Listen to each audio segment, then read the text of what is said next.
குரு வணக்கங்கள். வாழ்க வளமுடன். நெக்ஸ்ட் ஜென் நேயர்களுக்கு வணக்கம். நான் உங்கள் டிஎன்ஏ ஆஸ்ட்ராலஜர் மற்றும் பாரம்பரிய ஜோதிடர் சுப்ரஜா சுரேஷ்குமார். இன்னைக்கு நம்மளுடைய கிரகங்கள் காமிக்கக்கூடிய ஒரு விஷயங்களாக இருக்கட்டும், நாம் செய்யக்கூடிய செயல்களாக இருக்கட்டும், எது தீர்மானிக்குது அப்படிங்கிற ஒரு கொஸ்டின் எல்லாத்துக்குமே இருக்கும். நம்ம வாழ்க்கையில் நடக்கக்கூடிய சில நல்ல விஷயங்களும் சரி, துயரமான விஷயங்களும் சரி, திடீர் அதிர்ஷ்டங்களும் சரி, நம்ம பிளான் பண்ணக்கூடிய விஷயங்களும் சரி, எது தீர்மானிக்குது?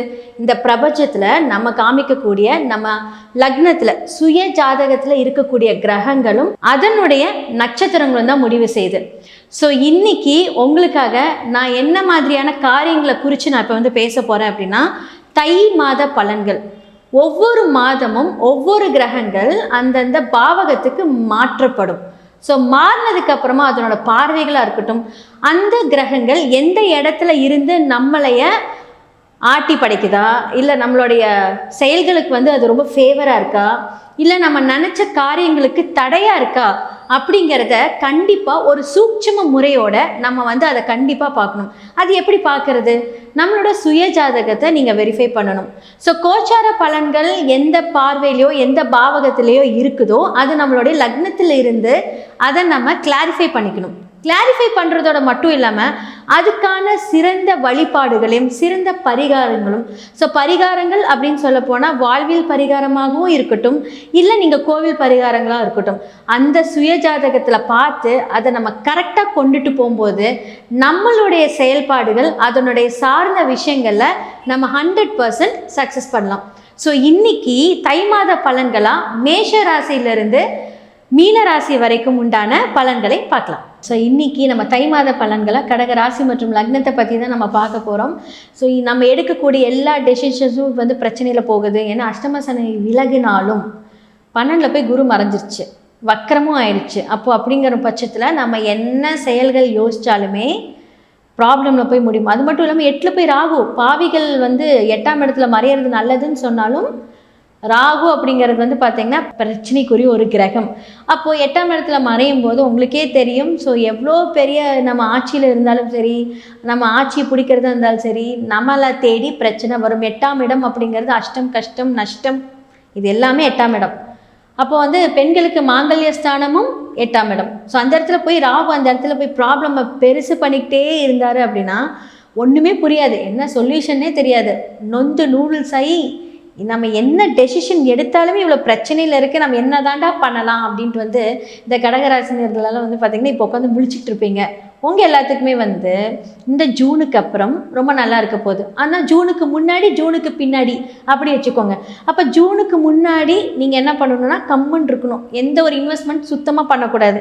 ஏன்னா குரு அப்படிங்கிறது வழிகாட்டக்கூடிய ஒரு கிரகங்கள். உங்களோட ஃப்ரெண்ட்ஸாக இருக்கட்டும், உங்களுடைய பேரண்ட்ஸாக இருக்கட்டும், உங்களுடைய குடும்பத்தில் இருக்கக்கூடிய உங்களுடைய கணவர், குடும்ப ரீதியான நபர்களாக இருக்கட்டும், இப்போ என்ன டெசிஷன் சொன்னாலுமே உங்களுக்கு ஏற்றுக்கவே மாட்டீங்க. அதுவும் இல்லாமல் நல்லபடியாக சொன்னால் பரவாயில்ல, ஆனால் ஒரு தவறான டெசிஷன்ஸ், தவறான ஒரு விஷயங்களை உங்களை வழி நடத்தும் போது என்னாகும் அப்படின்னா அதை உடனே கேப்சர் பண்ணக்கூடிய இடத்துல இருப்பீங்க. ஏன்னா கிரகமோட இன்ஃப்ளூயன்ஸ் அப்படி தான் இருக்குது. அப்போ நீங்கள் எதையுமே கொஞ்சம் ஃபோர்ஸபிளாக பண்ணாமல் நிதானமாக பண்ணுங்கள். கடகம் அப்படிங்கிறது சந்திரனை குறிக்கக்கூடிய இடம். ஸோ இப்போ 4ஆம் இடத்துல சந்திரன் இருக்குது, சுகஸ்தானத்தில் தேய்பிறை சந்திரன் இருக்கிறதுனால உங்களுக்கு கொஞ்சம் பாடியிலலாம் கொஞ்சம் பிரச்சனை இருக்கும், உடம்பு வலி. ஸோ அதே மாதிரி பார்த்திங்கன்னா குரு ஜூனுக்கு அப்புறம் உங்களோட ராசி வரும்போது கொஞ்சம் நரம்பு தளர்ச்சிகளை கொடுப்பாரு. என்ன தான் ஃபேவராக இருந்தாலும் நம்மளுடைய ஹெல்த்தில் கொஞ்சம் கவனமாக இருக்கணும். இப்போது எல்லா கிரகங்களும் செவ்வாயாக இருக்கட்டும், சுக்கிரனாக இருக்கட்டும், சூரியனாக இருக்கட்டும், புதனாக இருக்கட்டும், இவங்க எல்லாரும் போய் இப்போ 6ல் போய் மறைஞ்சிட்டாங்க. கடன் வாங்கக்கூடிய ஒரு விஷயம் நடக்கும். நீங்கள் கடன் வாங்கலை அப்படின்னா ஹெல்த்தில் கை வைப்பார். ஹெல்த்தில் ஓகே நீங்கள் கொஞ்சம் நல்லா மெயின்டைன் பண்ணுற ஆளாக இருக்கீங்க அப்படின்னா எதிரிகளை கொடுப்பார். ஓகே, எதிரிகளும் நீங்கள் சமாளிச்சிட்டிங்க அப்படின்னா சூரியன் 6ல் இருந்தால் எதிரி எப்படி இருப்பாங்க? நல்லா வலுத்து இருப்பாங்க. அப்போது நீங்கள் அந்தளவுக்கு ஈக்குவலாக நீங்கள் ஸ்டெபிலிட்டியாக அவங்கள எதிர்க்கக்கூடிய ஒரு தருணத்தில் இருக்கணும். அதுக்கு வந்து தெய்வ வழிபாடாக இருக்கட்டும், உங்களுடைய வாழ்வியல் பரிகாரமாக இருக்கட்டும், அதில் நீங்கள் ஸ்ட்ராங்காக இருந்தால் மட்டுமே தான் நீங்கள் எதிரிகளை நீங்கள் வெல்ல முடியும். இல்லாட்டி அவங்க உங்களை தூக்கி சாப்பிட்ருவாங்க. ஸோ இந்த ஜூன் வரைக்குமே கொஞ்சம் அமைதியாக இருங்க. No investment, nothing. ஆனால் ஜூனுக்கு அப்புறம் ஹெல்த்தில் மட்டும் ஜாக்கிரதையாக இருங்க. மற்றபடி குரு அப்படிங்கிறவர் பெரும் பணம். அப்போது செவ்வாய் எல்லாமே வந்து பார்த்திங்க அப்படின்னா 7ஆம் இடத்துல மாறுவாங்க.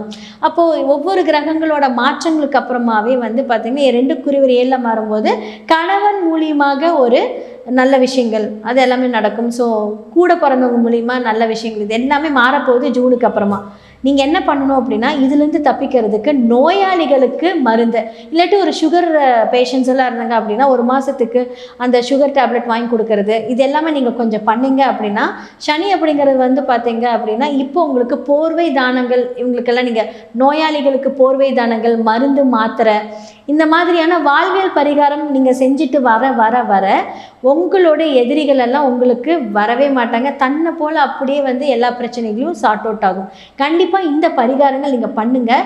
இந்த 2026 தை மாதத்துலேருந்து இந்த வருஷமே உங்களுக்கு சூப்பராக இருக்கும். ஸோ என்ன நேயர்களே, நிறைய பேர் வந்து மேஷராசிலேருந்து மீன ராசி வரைக்கும் உண்டான பலன்கள் கோச்சார ரீதியாகவும் லக்ன ரீதியாகவும் நீங்கள் இப்போ பார்த்துருப்பீங்க.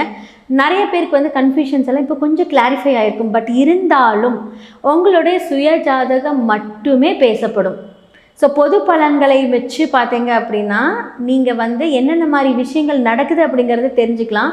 ஆனால் உங்களோட சுய ஜாதகங்களில் நடக்கக்கூடிய விஷயங்களை நீங்கள் வந்து கிளாரிஃபை பண்ணும்போது உங்களுக்கு உங்களுடைய சூட்சும ரகசியங்கள், யார் யார் எந்தெந்த நட்சத்திர வழிபாடுகள் பண்ணணும், யார் எந்த கிரகங்களை நீங்கள் ஆக்டிவேட் பண்ணணும், டீஆக்டிவேட் பண்ணணும், இந்த தசா புத்திகளுக்கு வந்து யாரெல்லாம் நீங்கள் வந்து வழிபாடு செய்யணும் அப்படிங்கிற எல்லாமே நான் சொல்லியிருப்பேன். உங்களுடைய சுயஜாதகத்தை பாருங்கள். கீழே நம்பருக்கு காண்டாக்ட் பண்ணி உங்களோட சுயஜாதகத்தை நீங்கள் ஷேர் பண்ணுங்கள். ஸோ அடுத்து இதே மாதிரி ஒரு நிகழ்ச்சியில் உங்கள் எல்லாத்தையும் நான் சந்திக்கிறேன். வாழ்க வளமுடன்.